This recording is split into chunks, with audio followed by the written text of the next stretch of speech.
I did this video quite a while ago, Stupid Television for Stupid Australians. It was about some militia. It was just made up with actors. But their law enforcement, I guess, expert was Charlie Bezzina. Well, that's right. Retired Victoria Police Detective Charlie Bezzina isn't laughing. He's highly troubled by what's going on in this Cranbourne street. Well, Charlie was troubled by that.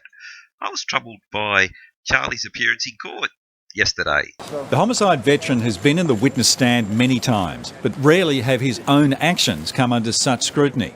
Charlie Bezzina took charge of the scene shortly after officers Silk and Miller were gunned down in August 1998.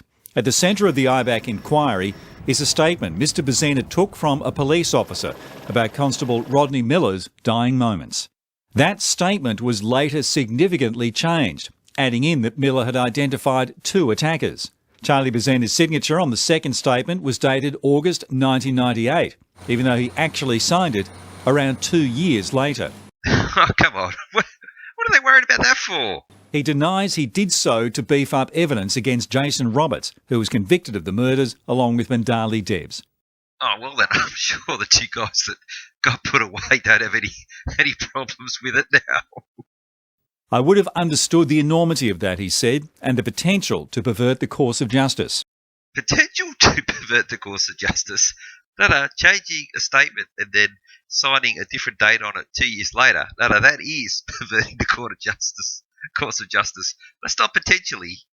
Counsel assisting IBAC, Jack Rush QC, put that changing the statement had the real prospect of upsetting the integrity of the police inquiry from the very first day. Upsetting the integrity of the inquiry and potential to pervert the course of justice? The language that they're using here is very sedate. You sign any government document, any declaration, and you put the wrong date or you add information and then put the wrong date down, guess what? It's an offence, I would definitely say, and anything that you're trying to achieve is going to be stopped. Asked by Commissioner Redlick why he signed something that was false, he said, "In hindsight, I've got to accept that and I've got no excuses." Yeah, okay, in hindsight you've got no excuses, but you didn't actually answer the question. And apparently the judge didn't force you to answer any questions. That was accepted as the answer.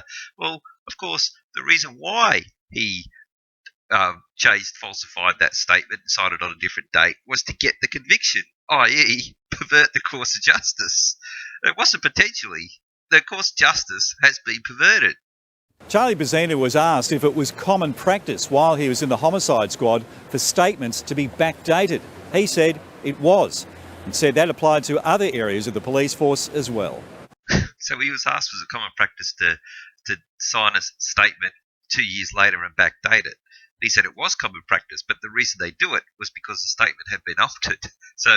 And then he said it's common practice. So if it's common practice to change the date of the statement, it's common practice to change the statements. They didn't quite say that, but that's the only conclusion you can draw. So there you have it, Victoria. Gee, I bet you got trust in your judicial system if you ever had it now, wouldn't you? Mr Bezzina's lawyer told the Commission he wants time to examine the transcript of proceedings and may put his client back in the stand tomorrow. So it looks like a current affairs star, legal law enforcement consultant. He's been caught out. It's come to light, and they're forced to running through the courts. But this is how they're dealing with it. The judge has given him soft questions, and they're saying and he's not even answering them, saying I've got no excuses, doesn't answer why he falsified it, and he won't, and the judge won't ask him to because they don't want to let those two guys out, and they've said potential to pervert the course of justice. They're not going to admit that the course of justice was perverted because then otherwise those guys would get a hearing and will most likely have a wrongful conviction against them, which I don't think they're going to do. So anyway, there you have it. Like I said, Victoria, your whole judicial system, police, politicians, when you look at all the terror and bullshit that goes on exclusively in Victoria, no more needs to be said. And